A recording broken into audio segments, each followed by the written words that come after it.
Dr. Omer Bartov is an Israeli-American author and Dean's Professor of Holocaust and Genocide Studies at Brown University. He has written widely on war crimes, interethnic relations, and genocide.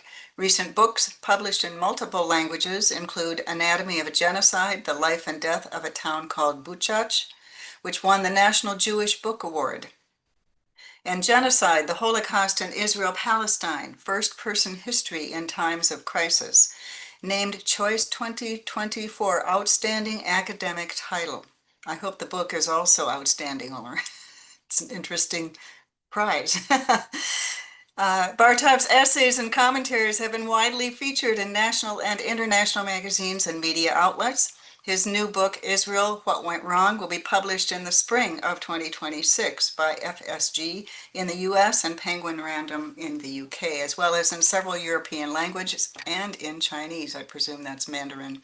Bartov's novel, The Butterfly and the Axe, was published in 23 in the US and Israel, and that book is a novel.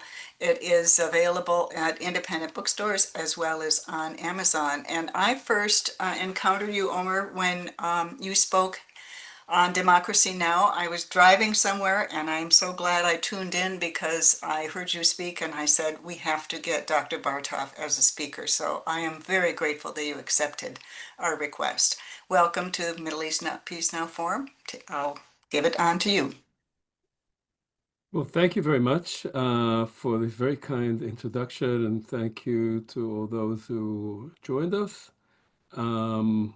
I will try to spend the next 30 minutes or so giving you a little bit of my thinking and understanding of what has been happening since October 7th, a little bit about where all this was coming from, how I came to conclude that Israel had been carrying out a genocidal operation in Gaza, and where I think this might be heading. So that's a bit of a tall order for 30 minutes. I'll try to do my best, and I hope we'll have a good conversation afterwards.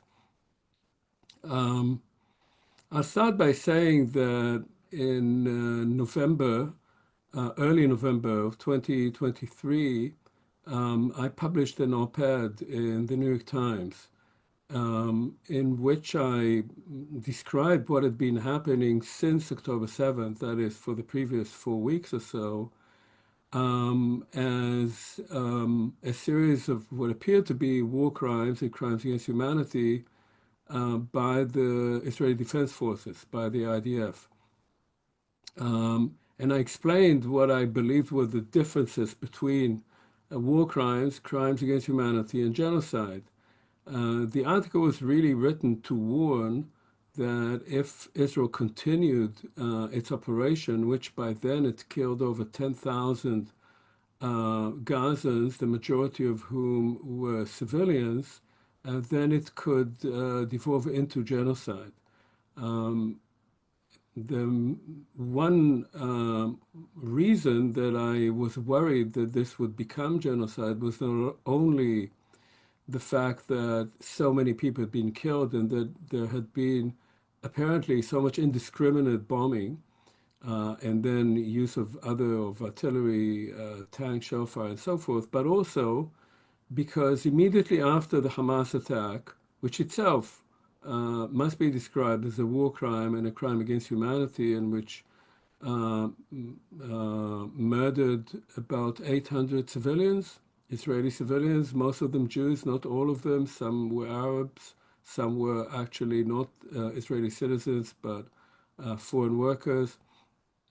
But immediately after that, Israeli political and military leaders made a series of statements which appeared to have a genocidal content.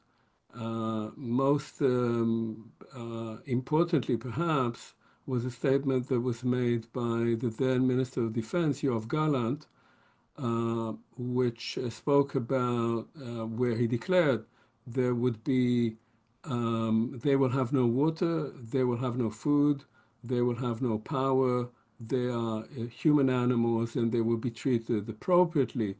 And who the they were was explained by the president of the state, Yitzhak Herzog, who said plainly that there are no uninvolved people there. So there were many such statements, but statements by these people, especially by the Minister of Defense, who is obviously had at the time executive authority, even as the IDF was recruiting hundreds of thousands of reservists, seemed to be incitement to genocide, which itself is a crime. But it was not entirely clear whether this was indeed the policy, or these were statements, as they were called later on, irresponsible statements, statements that were made in the heat of the moment. So when I wrote that piece in early November, I was hoping that somebody would pay attention, especially in the American administration, because then, as now, the U.S. Has almost total control over what Israel does. That is, had President Biden in November or December of 23 told Netanyahu that he had to stop, Netanyahu would have had to stop, because Israel is so heavily reliant on American munitions, on American economic help, and on American diplomatic help. That is, the U.S. wields veto power in the Security Council. The Security Council is the enforcement arm of the United Nations, and without a veto by the U.S., the Security Council could have issued severe sanctions and military embargo on Israel.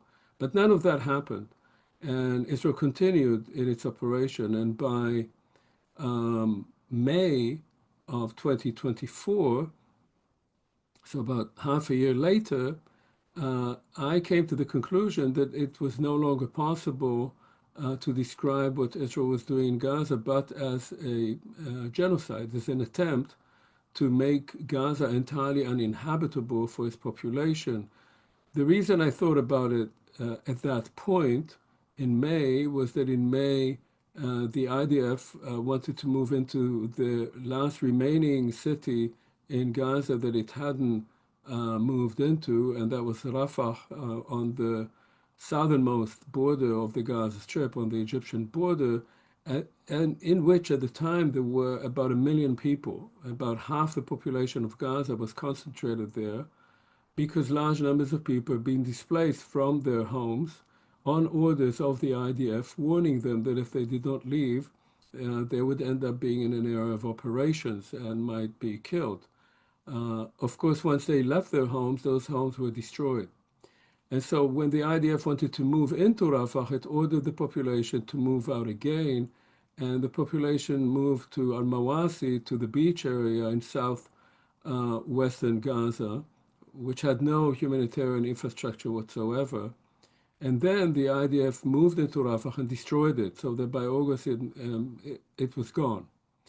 A city that had a population of about 260,000 people before the war. So that point, looking back at what had happened between October and May, June, between October 2023 and May, June 2024, it became clear that what the IDF was engaged in was not in what had been declared as the official war goals, which were to destroy Hamas and release the hostages. Hamas, by the way, has not been destroyed. It's still around. Its military capacity was greatly diminished, but its organizational capacity is still there. And the hostages were released not through military action, but through ceasefire agreements in exchange for Palestinian prisoners. So it seemed that the IDF was not engaged in that, but rather was engaged in systematically destroying Gaza and making it uninhabitable, basically demolishing the whole place, and trying to move the population to the best of its ability to the south in preparation for ethnic cleansing. The south is, of course, where the Egyptian border is. There was no intent by Israel to take any of those Palestinians into its own territory.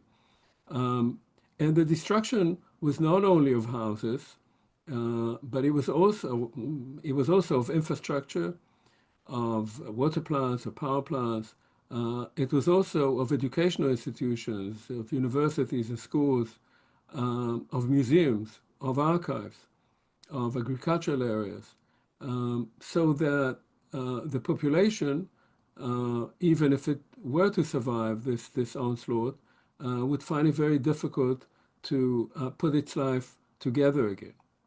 So this really takes me to how we define genocide. Uh, War crimes are really crimes, uh, first of all, that have to be carried out at time of war. They can be against civilians or against soldiers. The most relevant war crimes in terms of what was happening in Gaza was disproportionate use of force.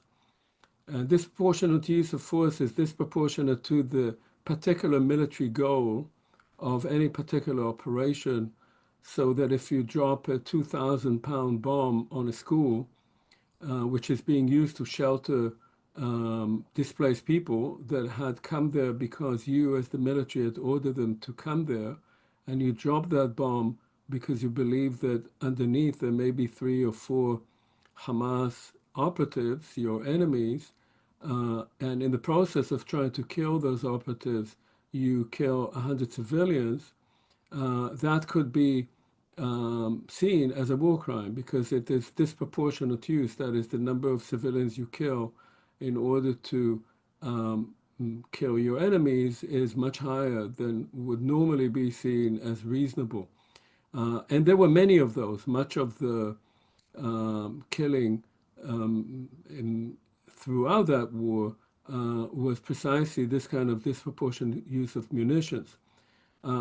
But war crimes can be seen as something isolated. That is, you can identify a particular unit or a particular commander who had ordered this kind of use of munitions, and you can punish them. Obviously, in this case, this was a much more systemic type of war crimes. Crimes against humanity, the most important element here is forcible displacement of populations and murder and extermination. That is, if you kill very large numbers of civilians, no matter whether it's in time of war or peace, and no matter how you identify them, that could be seen as a crime against humanity. And obviously, this was happening and had happened already within the first few weeks of the war. Genocide is a very different kind of crime. There's a particular convention on genocide, which was agreed on by the UN in 1948, adopted by the UN, and came into force in 1951. And what is curious about the definition of genocide, and that definition of genocide of the UN Convention is the only one that matters in international law, is that it speaks about actions carried out with the intent to destroy a particular group. It could be an ethnic, national, religious, or racial group, in whole or in part, as such.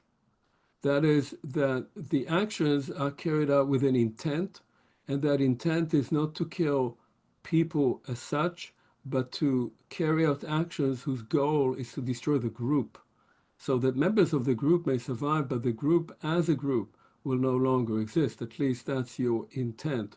So in order to prove genocide, you have to show both intent and the implementation of that intent. Uh, and there are 5 types of actions that come under this heading.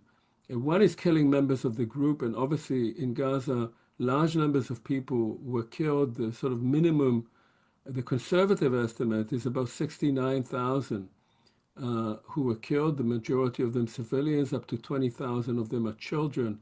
But the numbers are probably much higher than that, going well over 100,000, with close to 200,000 wounded, of whom at least a quarter have life-changing injuries.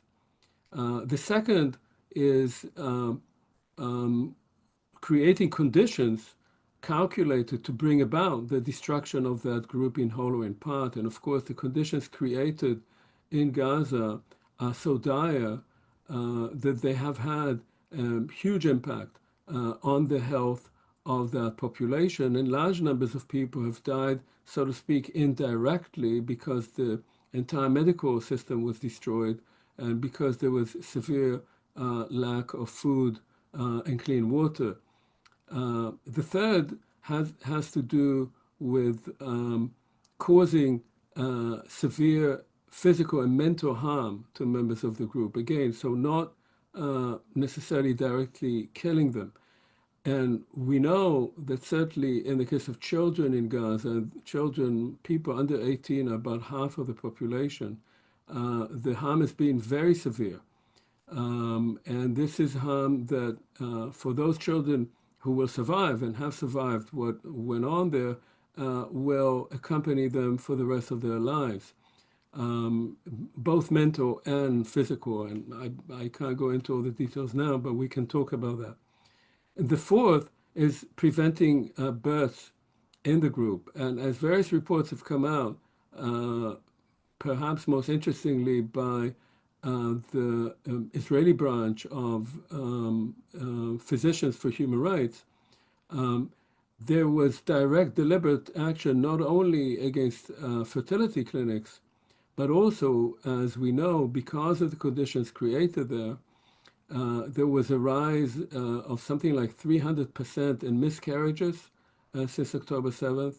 About 20% of all children born were born either underweight or prematurely, and the IDF was not allowing in a baby formula, and women had severe difficulties breastfeeding because of lack of food.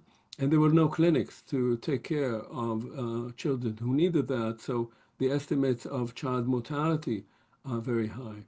And the only section that does not, in the Genocide Convention, that does not relate to Gaza, and in fact is being used against President Putin in his own criminal war against Ukraine, is kidnapping children. Israel has no interest in kidnapping Palestinian children, and Russia has a very different take on what it's doing in Ukraine and was trying to convert Ukrainian children into Russian children.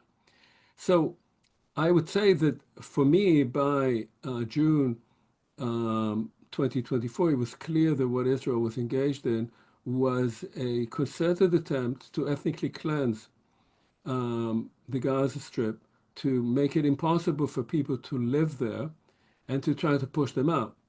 But as we know historically, almost all modern genocides began as ethnic cleansing. And they become genocide in large part because people either cannot or will not leave their homes. People don't like leaving their homes and their lands, or they cannot do so. And in the case of Gaza, people had no place to go to. And so this was an attempt to destroy that part of the Palestinian people that lived in Gaza as a group by removing it from there, but because it could not be removed, by causing very severe harm to it, including large numbers of people who have died or have long-term impact from what occurred there. Now, I wrote about that in August of 2024. I then reiterated that in greater detail in the New York Times on the 15th of July this year, 2025. And by then, I would say that a large number of genocide scholars and experts in international law, had already reached a consensus on this issue. Now, as we know, since October, there is a very fragile ceasefire there, and I will speak about that in a moment. But before I do so, I want to give you just a little bit of a context to why all this was happening. And I'd say that there are two ways of contextualizing October 7th and everything that followed. The first is the sort of short-term reasons for why Hamas launched its attack, which it had been planning for well over a year, precisely at that time. And there were two reasons for that. And much of this is known now from various documents that have been discovered, although it was not very hard to guess.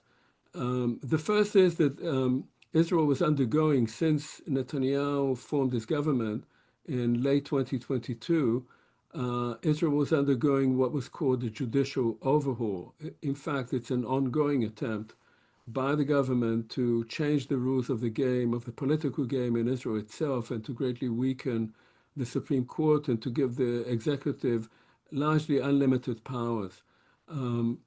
This attempt at a judicial coup, as most people spoke about it, led to widespread demonstrations and protests in Israel from January of 23 until October, until the Hamas attack, with hundreds of thousands of people on the streets, and many people, including people such as reserve pilots, saying that they would refuse to train for military action, that they would refuse to cooperate with the government if it went through with this judicial overhaul, because they were afraid that their own rights as Jewish Israeli citizens would be limited.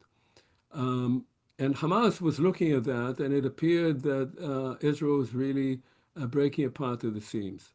The second important element was that during those months, Netanyahu, Israel, Saudi Arabia, and the United States were negotiating what appeared to be a sort of realignment of the politics of the Middle East, with Saudi Arabia, the most important Sunni Arab country, normalizing its relationship with Israel, with the United States, opening trade routes to India, and in a sense, accepting Israel into the region. The question was what would happen with the Palestinians.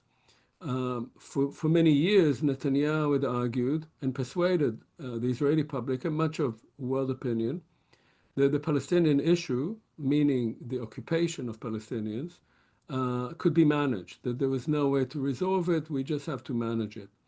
In Israel, of course, the IDF often spoke about mowing the grass. That is, every few years we go into Gaza, bomb it, kill some leaders of Hamas, and then we move on. That, of course, blew up on October 7th. But until then, this was the notion, and it appeared to Hamas that if there were an agreement between Israel, the US, and Saudi Arabia and the Gulf states, then the Palestinian issue, that is the occupation, would disappear entirely from the political agenda. And that this was the last time that they could act. And indeed, one has to say that whatever we say about the attack itself, and it was such a heinous attack, it did change that paradigm. It's no longer possible, or it appears impossible at least, to say that the Palestinian issue can be managed as it was managed in the past. So these were the sort of two issues that were the immediate trigger for the timing of the attack, not for the attack itself. But of course, the underlying issues were very different. The underlying issues were largely the occupation of millions of Palestinians by the state of Israel for most of that state's existence. Since 1967, Israel became a 50-50 state. That is, 50% of the people under Israeli rule are Jews and 50% are Palestinians. Of those 50% Palestinians, 7 million of them, 2 million are citizens of Israel, but with limited rights. By now, also officially, but unofficially, had always had limited rights. 3 million live in the West Bank, 3 million Palestinians.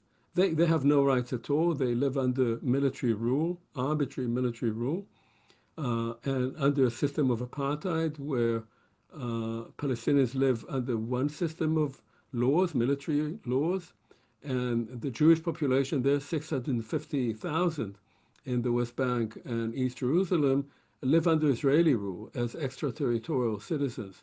And 2 million Palestinians live in Gaza, and now, of course, live under extraordinarily dire conditions, but even before October 7th, had lived for 16 years under an Israeli siege that controlled all the routes, all the air, land, and water routes into Gaza, and limited whatever supplies were coming in, including counting calories, making sure that people were not getting all the food they needed, but also not starving. This was a policy of the Israeli government. So this sort of condition obviously created a pressure cooker that had to explode at some point. Interestingly, just to close this point, for Netanyahu over all those years, and this was very much his policy, although I will not say that the Israeli opposition has any particular ideas as to how to resolve this, but his notion was that Hamas was an asset for his policy, and he spoke about it quite openly. Why an asset? Because Hamas was perceived around the world as an Islamic fundamentalist terrorist organization. And it was not recognized by anyone, which is why the Israeli blockade of Gaza was basically internationally accepted. Whereas the Palestinian Authority, although it's notoriously corrupt and unpopular in the West Bank, had international recognition. And so, as Netanyahu and people such as Smotrich and Ben Gvir, his far-right ministers, have said for years, they wanted Hamas to be there because they could always say that Hamas is not a body that they can negotiate with, and therefore they have no choice but to use only military means rather than to try and find a political resolution to the situation of 7 million people being ruled unwillingly by 7 million Jews. Now, where are we now?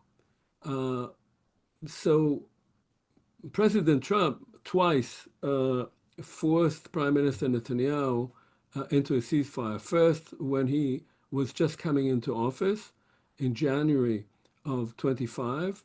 This was not at all what the Israeli government wanted to do. Netanyahu wanted the war to continue. I use the term war, but one has to stress that there was not really a war in Gaza since at least the summer of 2024. Meaning there was no organized military resistance by Hamas. So this was largely an operation of demolition, destruction, and ethnic cleansing.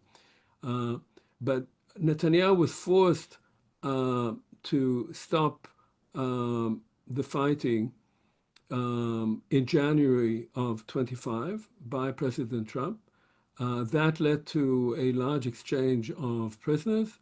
But then in March, he resumed actions, and these were some of the most brutal months of the Israeli operation in Gaza, also with blocking food for an extended period of time. And then again in October this year, Israel was forced by the US government to stop operations. And the question is where this goes from here. There is a vague plan that was floated by the Trump administration. That 20-point plan does appear to have components which would, if implemented, and it's highly questionable whether they will be, but if implemented, would actually lead to a change of the paradigm itself, of the political paradigm. So that this would not be simply a ceasefire. A ceasefire is based on the idea that at some point the fire will resume, but rather a change in the political paradigm whereby there would eventually be Palestinian rule over Gaza in cooperation with Palestinian rule over the West Bank that is reunifying these two parts of Palestinian-ruled territory, which is the nightmare of Netanyahu and the Israeli right. And that could eventually lead to the creation of a Palestinian state. That's it within those 20 points. Now, the Israeli government is vehemently opposed to that. It signed that agreement under duress, but it's clear that Netanyahu has no intention of moving to those later phases of the agreement. If President Trump keeps his eye on the ball, which is doubtful, he could do that. He could force Israel to move forward. That might also bring about a more productive election campaign in Israel and might bring different political forces in Israel that would more willingly cooperate in such a plan. But there are great doubts about that because of Trump's own notorious lack of focus and because of people who are around him who it's not at all clear would want to push in that direction. If that does not happen, and it's likely, as I said, that he won't, then my sense is that what we may see uh, is that the situation will devolve into an Israel becoming a full-blown apartheid state. That is, most of the population of Gaza has remained in Gaza. The IDF is controlling half of Gaza right now. That population would eventually come under some kind of Palestinian rule, but it would be the kind of rule that Israel has employed in the West Bank now for a long period of time. That is, Israel will find willing collaborators among Palestinians to help them control the population, take care of petty crime, of law and order, while the IDF is looking over them.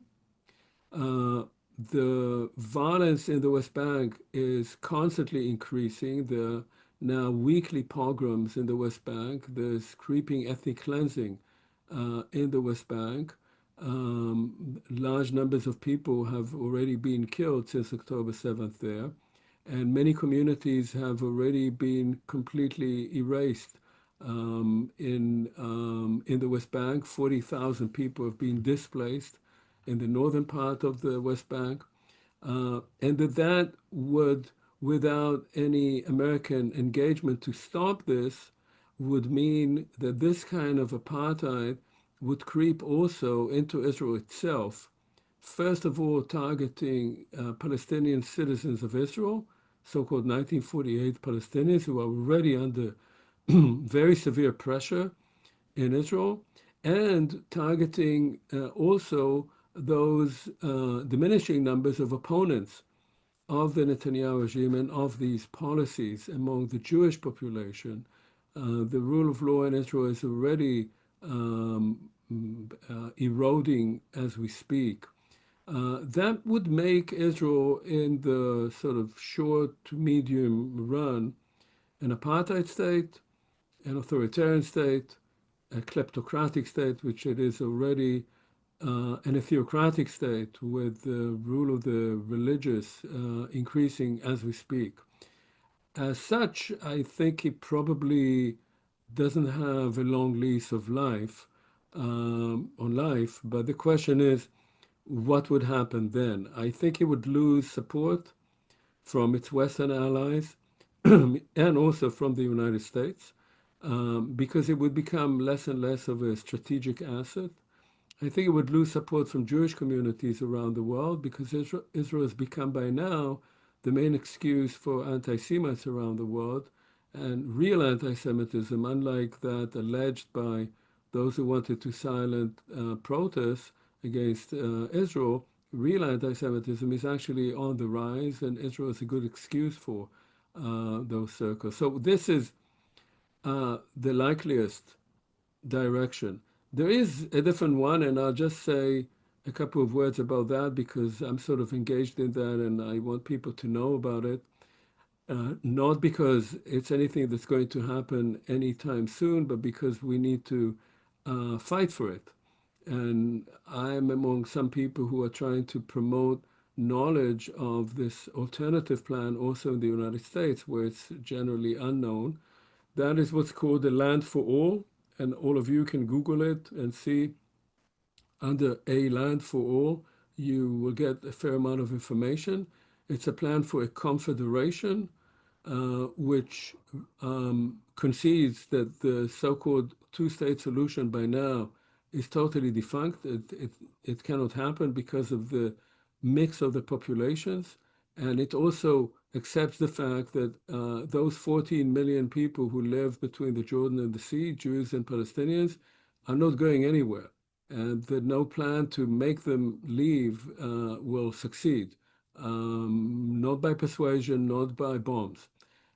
And so what he tries to do is to square the circle of these two groups wanting a state of their own, and the fact that they're mixed, both demographically and in terms of the infrastructure of the entire state.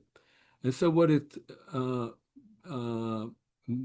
has been working on is a plan that would create two states along the 67 lines, more or less, both two sovereign states with a right of self-determination and a right of return for both groups, but that these states would have open borders and that they would make a distinction between citizenship and residence. So that people could be citizens of one state, but under particular conditions could reside in another. Meaning that say, an American citizen who traces herself to Palestinian ancestry, whose family came from Haifa, could go to Palestine, become a Palestinian citizen, and as a Palestinian citizen could then reside in Haifa as a resident, but she would vote for the Palestinian parliament. And she might vote in local elections in Haifa or wherever she chooses to live. And that Jewish settlers, those who might want to stay in a state of Palestine when such a state is created, could remain in Palestine. There would be Israeli citizens that would vote for the Israeli Knesset. But if they broke the law, if they went out of their settlement and uprooted olive trees, they would be arrested and deported to the other state and not allowed to reside in the state of Palestine. There would be Jerusalem obviously would be a shared capital, and the authorities of the Confederation would regulate the affairs between the two states as well as their external borders. In some ways, this is a model that has an affinity with the European Union. So this is something that is being worked out.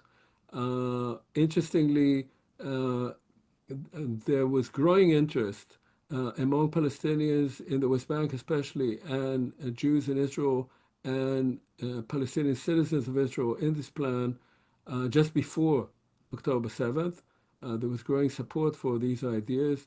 Right now, of course, the situation is so dire and the fears and hatred is so intense that it's very difficult to talk about it. But in our view, it is important to keep working on this because if we do not, then we are allowing the extremists to keep hegemony by saying that the only way to resolve this ongoing occupation, the so-called conflict, which is really an occupation, is by the use of violence. Okay, thank you. I'll stop here and I'll be very happy to take any questions. Wow. My head is full, and I'm sure everyone's head is full of what you have posted. We did post the link to A Land for All in the chat. I will listen to this again, Omer, and jot down. I would like to have a list of the rules of genocide, which in itself I find absolutely amazing that we have to have rules for genocide. Do you have those written down, or can we find those? It's very easily accessible. If you just write 1948 UN Convention on the Prevention and Punishment of the Crime of Genocide, and you will get the definition on the UN site. It's Can you repeat that, please? so look under UN Uh-huh. Genocide Convention. That's Okay. enough. Yeah. Okay. All right. I just said because what I didn't mention is that that convention is called the Convention on the Prevention and Punishment of the crime of genocide. And Okay. all signatory states, which include Israel, Germany, Britain, the United States, all signatory states are duty bound by that convention. If they think the genocide is about to happen, to prevent it, and after it happens, to punish those who carried it out. That's their obligation under that convention. So that's another reason why the Genocide Convention is important, why identifying an event as genocide is meaningful. It's not just some term of outrage, it has meaning under international law. Got it. And so the question begs, why in the world hasn't this been called a genocide ages ago? And I would argue even before October 7th. I mean, I think there's been a slow genocide. There's certainly been a slow outflow, a desire to eliminate the Palestinians in Gaza in one way or another. Yes, look, I mean, this is a sort of ongoing argument. I'm very parsimonious in using the term genocide, especially because it is sometimes used more as a term of outrage. Since the word was coined, in 1944, people think genocide, well, that's the crime of crime. So if we see something terrible, what can it be? It must be genocide. Um, I prefer to use it for very specific cases. If you don't do that, you're basically emptying the term of meaning, and therefore, this whole convention, which was created to identify particular actions, becomes something that is more how we feel about it. And I think that's not a useful way politically and in law to use this term. Absolutely, you are correct. I see we have some questions, so I'll move to those. How widely are your views of one land for all shared, and how can this be spread under current conditions? Um, if you're talking about Israel-Palestine, I would say that the vast majority today of Jewish Israeli citizens of all walks of life and of Palestinians um, are not in support of that. However, I would say that there are more people, and that's something that has always struck me. There are more people in Israel among Jews and in Palestine and Palestinian citizens of Israel who are willing to think pragmatically about finding a way to share the space than there are in diaspora communities. Because those are people who live a, a reality of constant friction between the two groups.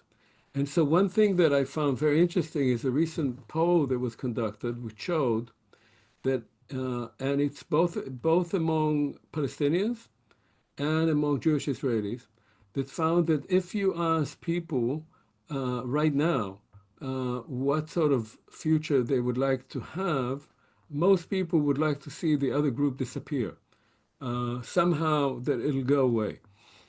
But if you present them with a plan, and if you tell them this is not just a pie in the sky, this is a plan that is being entertained by political leaders, by economic institutions, this is a feasible plan for sharing the space by the two groups, the majority of people support it. So the problem is not how many people support it now, obviously very few.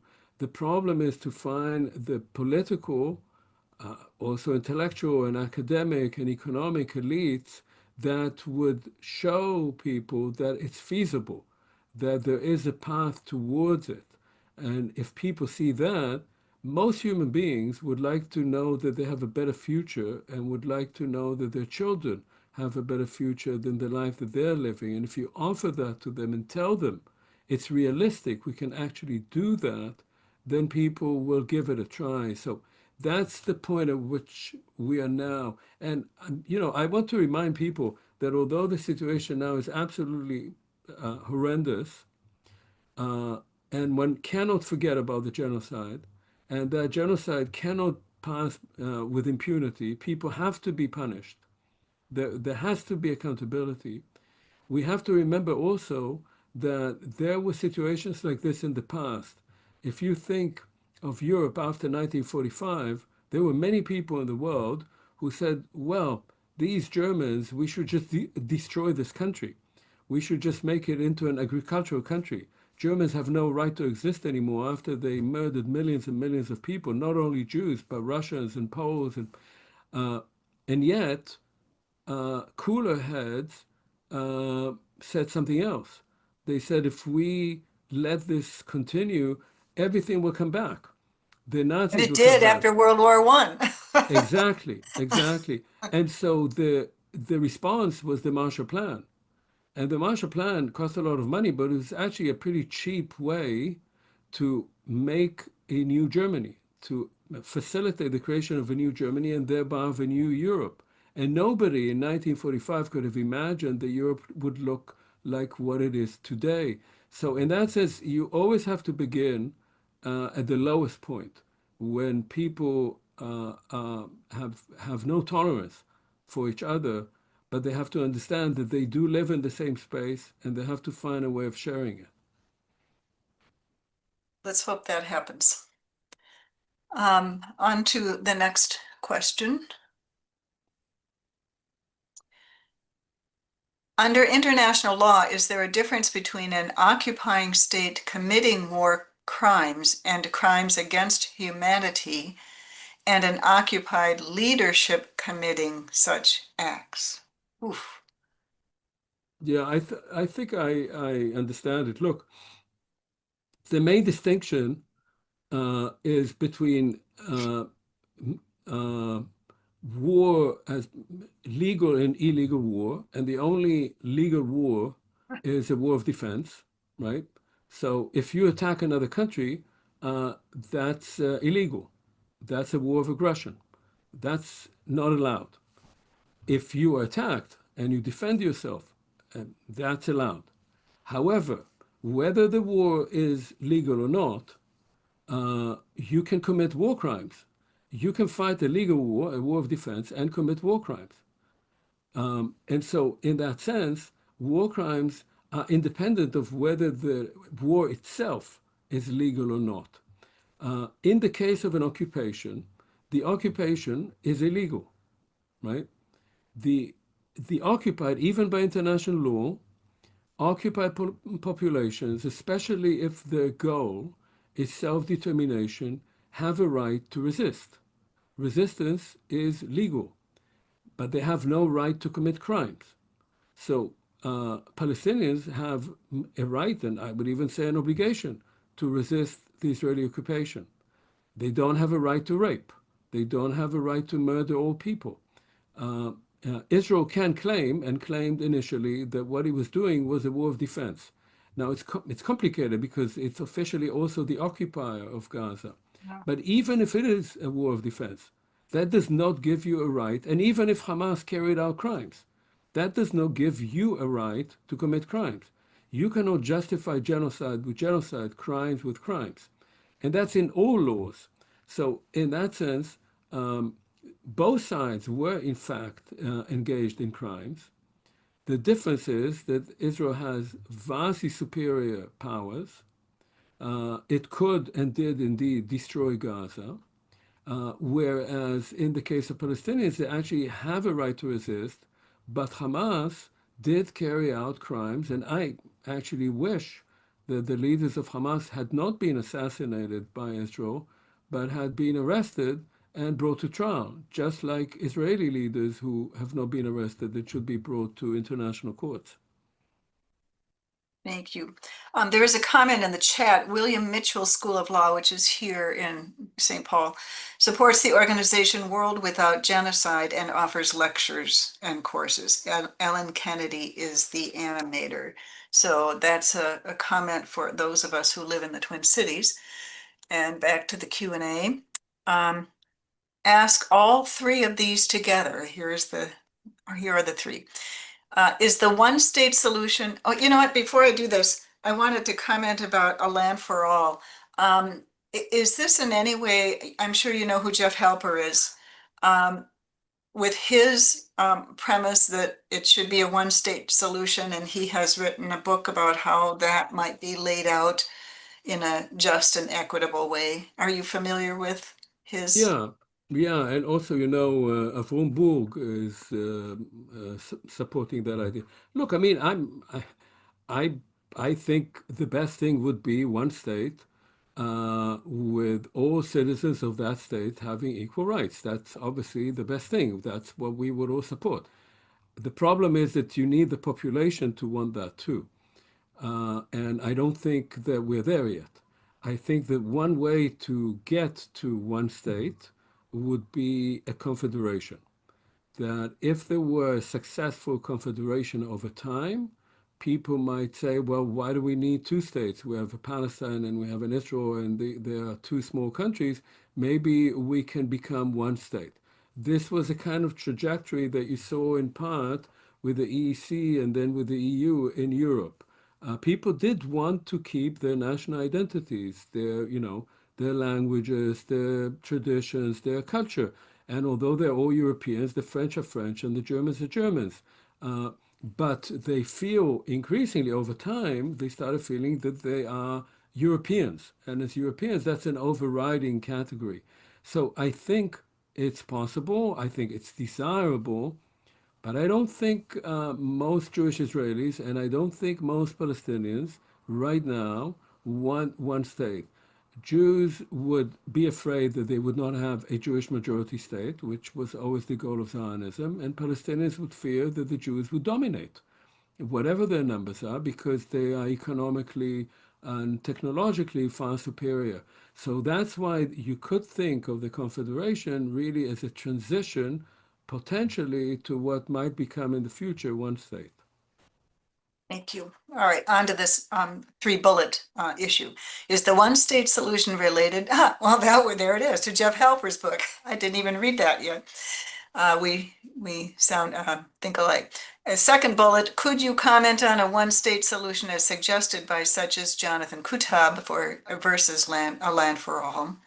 And third, I'm sure you are aware of the movement One Democratic State.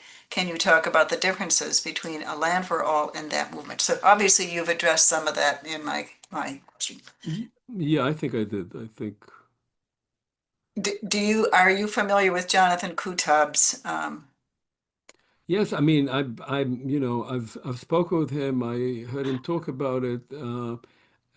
These Many of these plans for one state, as I said before, are completely logical. They make perfect sense.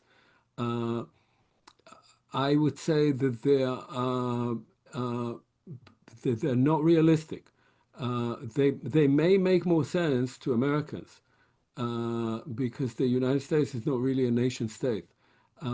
When you think about within the context of European states, which are basically ethno-states, although they have large numbers of people now who have come from other countries, uh, to move from what we have now, which is a Jewish ethno-state. Zionism is an ethno-nationalist ideology, and Palestinian nationalism, which wants, quite rightly, Palestinians to be recognized as a people and as a people to have their own state.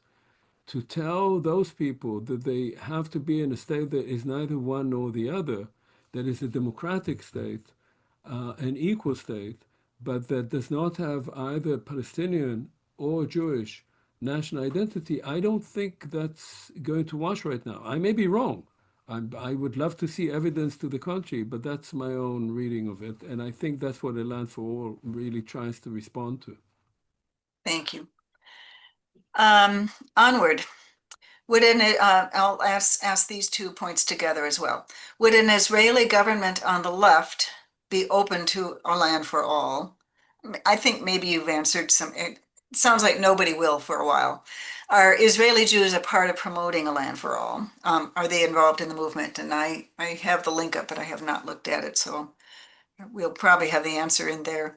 And then the second, what needs to happen in the short term that will make a land for all plan Right. a plan possible? So Two things I'll say. One is that one important thing about A Land for All is that from its very beginning, and this goes back about 12 years, it was initiated by Palestinians, especially from the West Bank, as well as Palestinian citizens of Israel and Jews together. So the idea was always that they're working together. The current leadership of A Land for All is made up of one Jewish Israeli woman and one Palestinian woman. So there has always been the idea that it has to be both groups. Now, how do you get from here to there? Uh, that's my own reading. Now, I'm not speaking for A Land for All. Uh, I think you need two things. First of all, there needs to be more knowledge of what this is, and there needs to be more work done to actually get into the details of how do you create a confederation? What does it mean?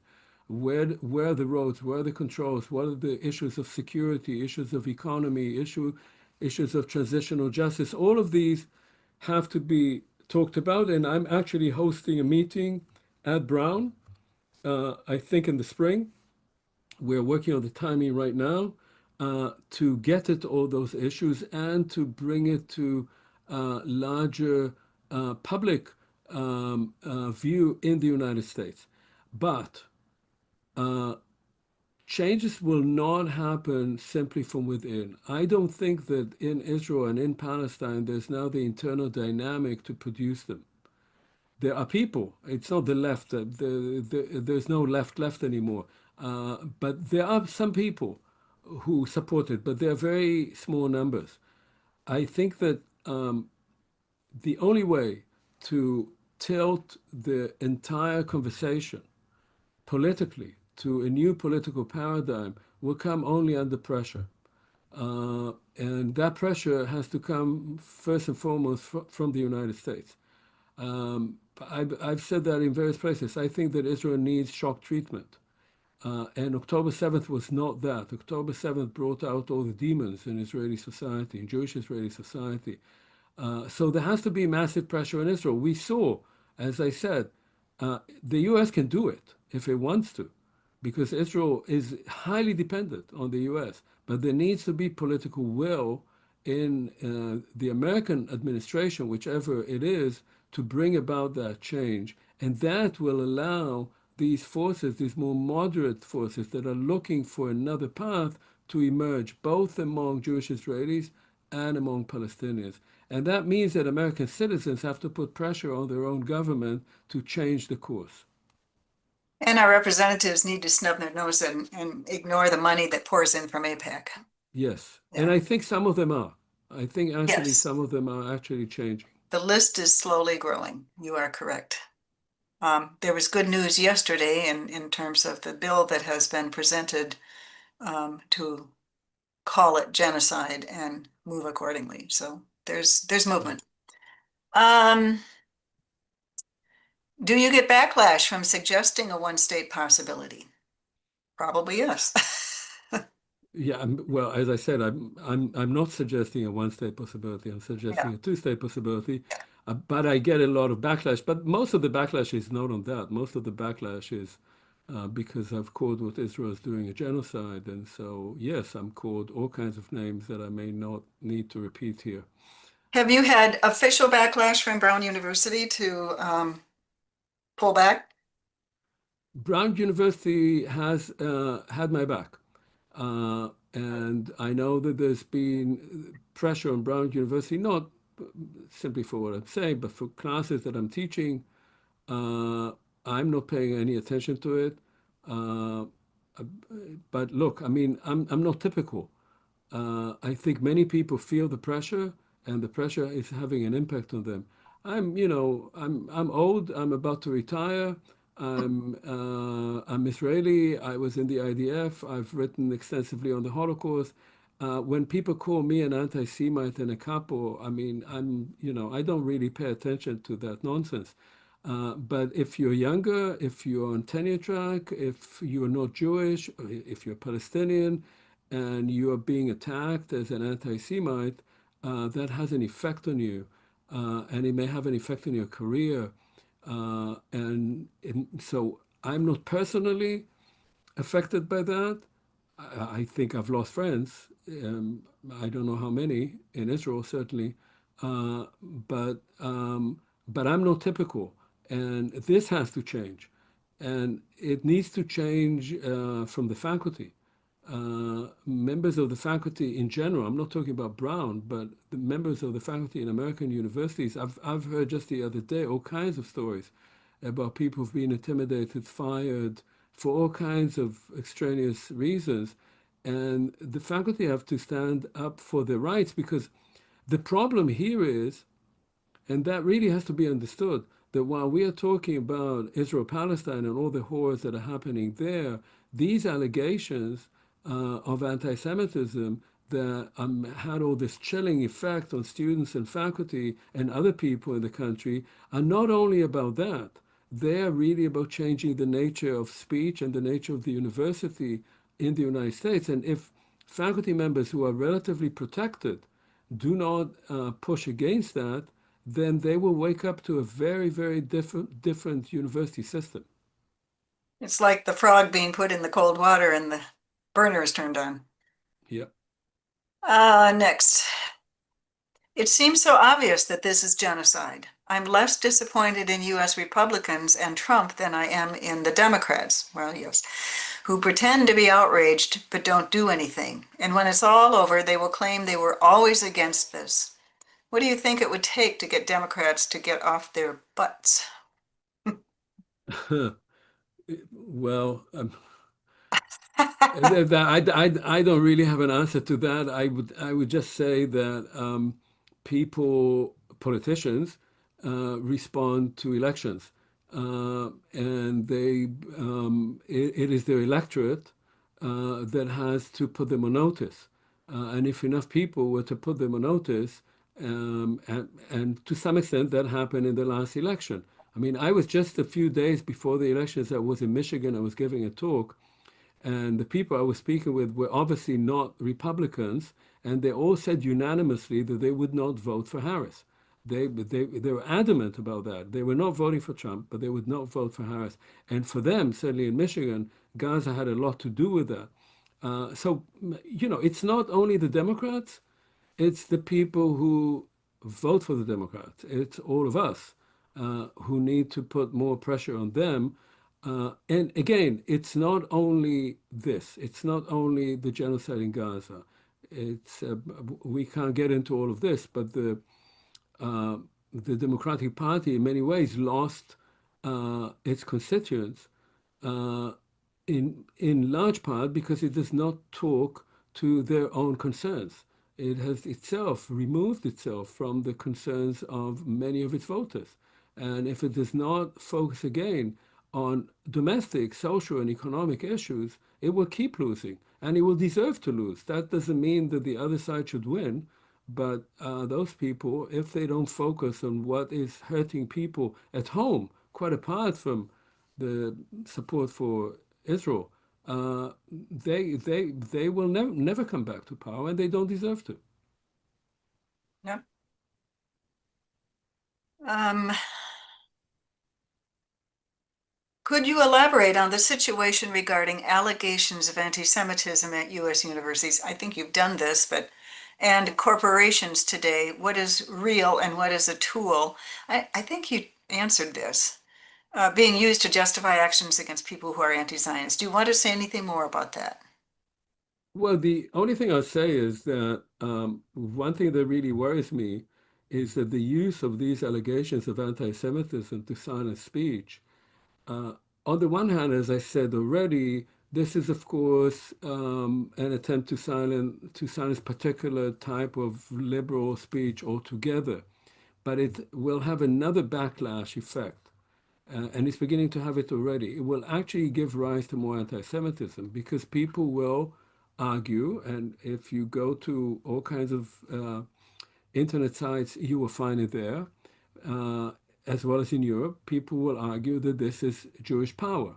The Jewish power is silencing speech. The Jewish power is silencing criticism of Israel. It's silencing the spending of money on Israel, that Israel is distorting American foreign policy. All of this are old types of anti-Semitic arguments about Jews controlling the world, and the people who are putting pressure on universities, donors, and so forth, many of whom are Jewish and have a lot of money and claim to be representative of the Jewish community, which they definitely are blind to that effect that they themselves, and of course Israel in its policies, are providing the best arguments for anti-Semitism. And that does worry me because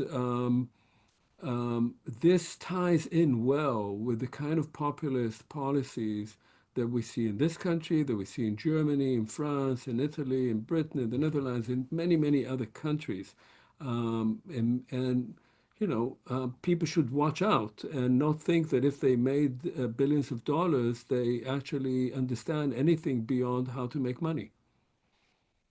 I think we all need to watch out for so many things right now, and a silent voting block will determine our outcome for sure. I believe there's there are two other questions. We're doing well on time. Given the unbridled and unremitting brutality committed by Israel for decades against the inhabitants of Gaza, this person mentions Avi Shleim. Mhm. What should Hamas have done to alleviate that? Hmm. Look, Hamas was not doing much in the service of Gazans. One has to admit that. Hamas, in many ways, came to be predominant in Gaza because Israel decided to help it at the time when it thought that its main foe in Gaza was Fatah. And the idea was that Hamas, well, those people really just take care of social services and education. We can work with them. And during especially the Second Intifada, this turned around. And eventually Hamas took over. It was elected, but it elected only once. And then it stayed in power, and it did what those who are elected only once usually do. It didn't do another election. It stabilized its control of Gaza.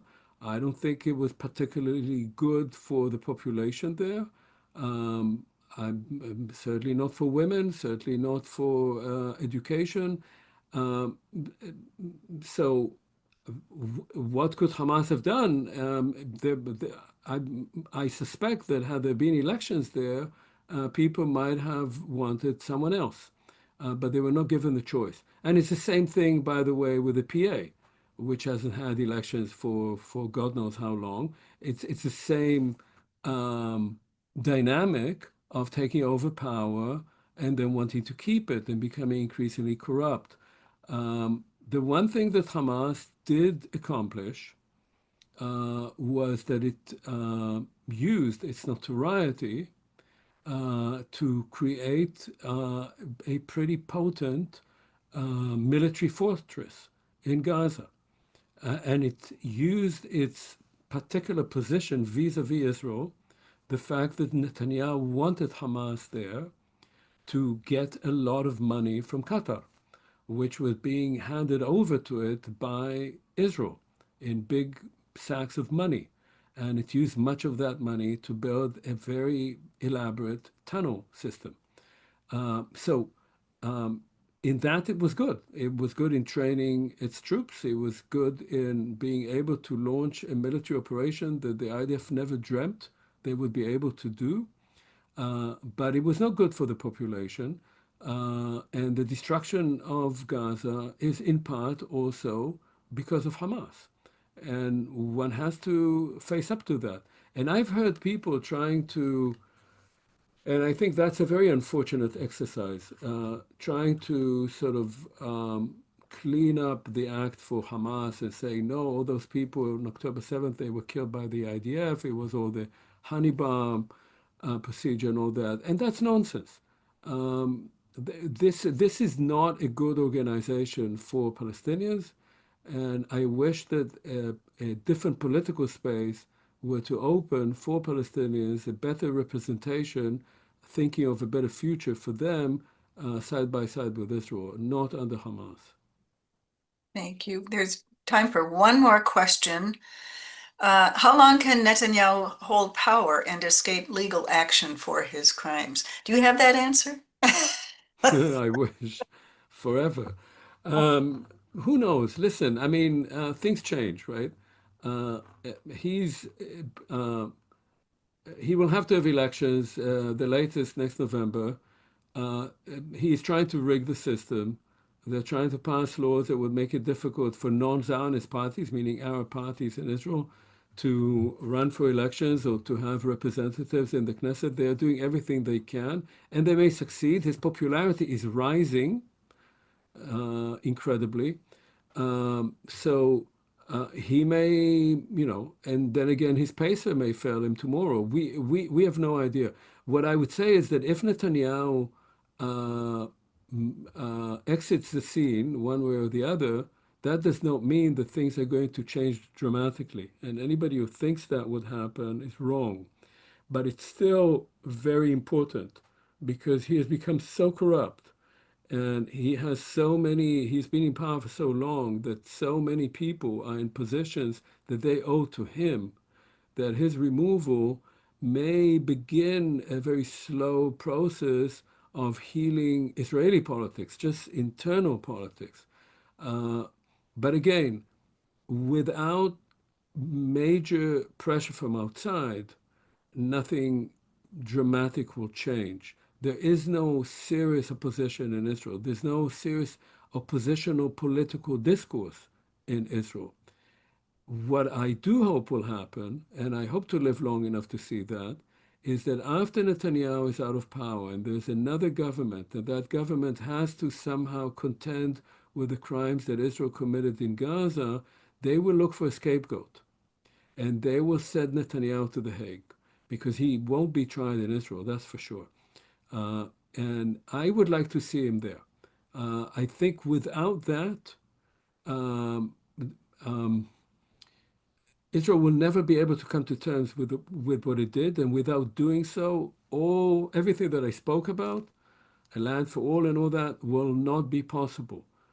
Israel has to identify the wrongs that it did, going back to 48, but specifically in Gaza. And somebody, at least a few people, have to pay a judicial price, have to be put on trial. Maybe we can send Trump to The Hague too. Maybe, but I think that's even less likely. I know. I have a question to end. How high up